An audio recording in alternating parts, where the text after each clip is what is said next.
Hey, how y'all doing out there in YouTube land? This Stiletto and Juno coming at you from the Wild Wild West. And as you can see, we got several packages to do some unboxings on. First one I'm going to start off with is this one. I want to start off with this one first. Why? Because it's coming from Rob at Snaggletooth and Lucky Bass Turd. Lucky Bass Turd and Rob at Snaggletooth.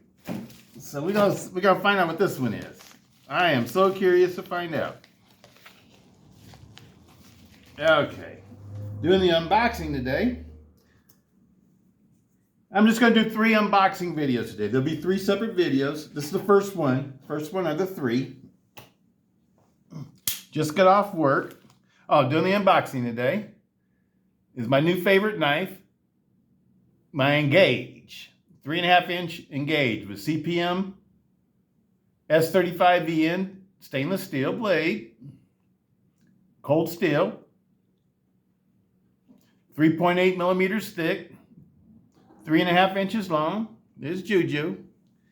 And it's been modified with the original GOAT aluminum OG1 handle scales with skiff bearings. The skiff bearing kit.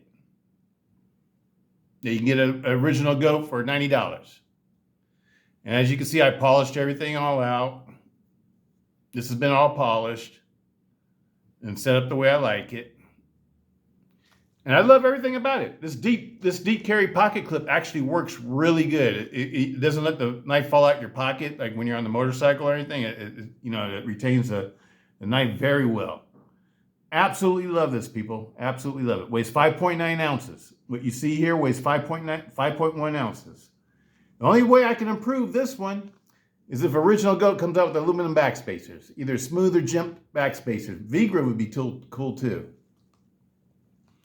This has turned into one of my most favorite knives.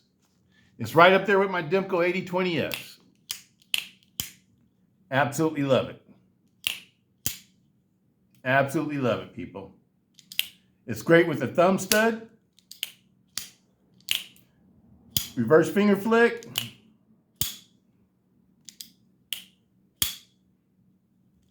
or you could just use I don't know, what do we call this? The Atlas lock slide. Oh, I thought of a new name for these two, people. Let's separate the 2 crossbar lock types.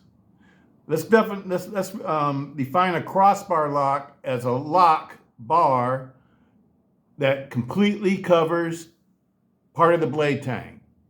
Not partially covers it like a liner lock or a frame lock or a compression lock or a plunge lock, but it completely covers it just like the axis lock.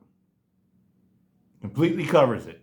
But let's call this type of crossbar lock a coil spring crossbar lock, because it uses a coil spring. The coil spring rides back in here. Let's call it a coil spring crossbar lock. And we'll call it like Benchmades and I don't know, all the others that aren't coil springs that use Omega springs. Let's call those Omega spring crossbar locks. That's how we can differentiate between the 2. I don't know, tell me what y'all think about that definition. But that's how I'm going to start defining these knives, because to me, the Mega Spring style crossbar lock is different than a coil spring crossbar lock, like a Spyderco ball bearing lock. That's a coil spring crossbar lock. Or a Shark lock. That's a coil spring crossbar lock. Or like the Atlas lock. That's a coil spring crossbar lock. Or like the Microtech Ram lock. That's a coil spring crossbar lock.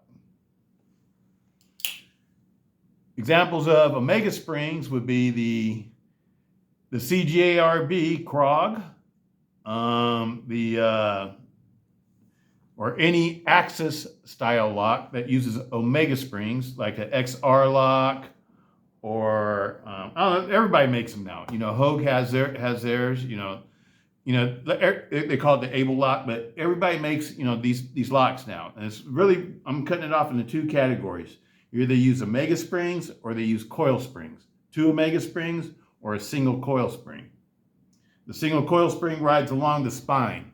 The Mega springs ride along the side of the handle scales on both sides. That's how I'm differentiating these two. And in my opinion, I think the coil spring lock crossbar locks are probably the stronger style of crossbar lock. I think they're probably stronger than the Axis style or the Omega Spring style crossbar lock. I think the coil spring crossbar locks are probably most likely stronger knives, stronger lock types than the Omega Springs. But anyway, people, let's get into what we got here. Juno's sitting on the package. It's coming from Snaggletooth MF. And this is a present from Lucky Bastard. He hooked up with Rob to give me a present. So let's see what it is. Now let's open it up. Okay.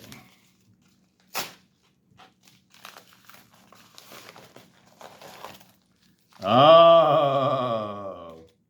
Whoa, I got a complete Snaggletooth kit. For which knife? Which knife? From Lucky.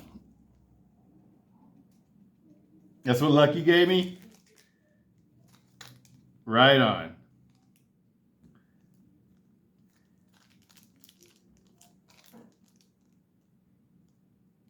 Got the aluminum Snaggletooth too. That's the one I like, Lucky. That's the one I like, buddy. You did really good, buddy. Hold out 3. Right on. I'm gonna have to. This will be another video, people.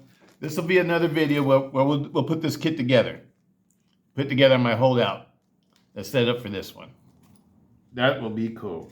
Holdout 3. I'm gonna put it back in here. Let me show it to you guys really good.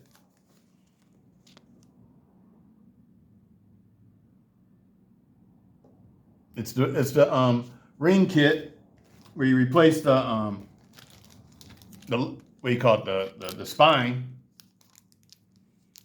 or the back spacer rather. Replace it with the aluminum back spacer. This is made out of aluminum. This is 6061 aluminum, aircraft grade aluminum.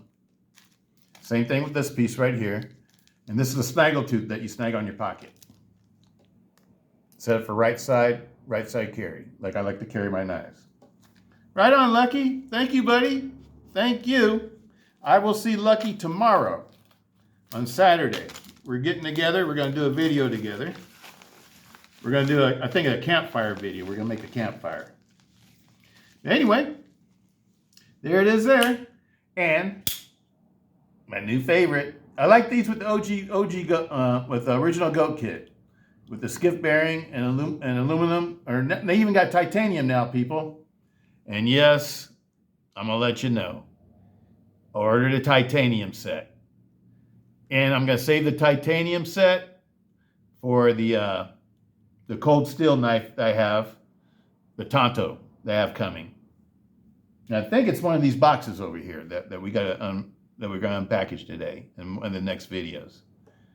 But the Tontos, I'm saving that one. I'm saving that one for the titanium scales. I was going back and forth. I'm not sure. I still may use it on the purple scales. I'm not sure yet, but we'll see. The purple scales are on the way, so the purple scale is going to be here probably next week. So I could do that one, for this year, or wait until next year and do it with titanium. But anyway, let's set this one aside, and let's call this a video. Video number 2 coming up, people.